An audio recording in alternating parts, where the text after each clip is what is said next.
got the local elections just 3 or 4 weeks away, and here in Reading we need to win more seats from the Conservatives and the Liberals and the Green Party to cement a Labour majority in the council and prepare the way for what I hope will be Labour MPs at the next general election. And we're going to be talking to parents who are going to be worried about rail prices going up, petrol prices going up, losing tax credits, and I think after last week's budget they'll be saying, why was the priority to hit families, raise taxes on pensioners, while putting through a £3 billion tax cut which only goes to people earning above £150,000, an average £40,000 tax cut for 14,000 millionaires. I think most people are now thinking this government has lost its way, is out of touch, and we're going to make the case for change.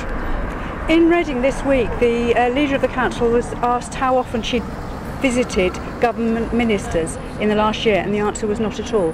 Why vote Labour in Reading when the council can have no influence with a coalition government? Well, look, the problem for the Labour leader here in Reading is that she's facing the biggest cuts to local government funding here in Reading for very many years. She's thinking to herself, how can I maintain support for elderly people in the community? How can I keep the support for services for children? And I would think she's worrying really hard about those terrible cuts she's facing.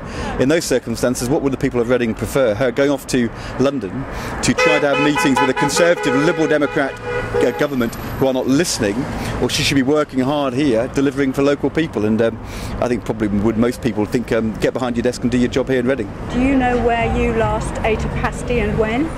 There are some politicians who have a bit of a problem because people look at them and they think to themselves, maybe they've not had a pasty for a few years. I'm afraid most people look at me and think maybe I have too many pasties rather than too few. I had a sausage roll yesterday. I'm afraid I had a pasty a couple of days before that, and a bit of a regular eater of sausage rolls and pasties, although I'm currently in training for the London Marathon, running for Action for Stammering Children and WizKids, and so my diet has been a bit more disciplined over the last few months, and maybe you think it shows.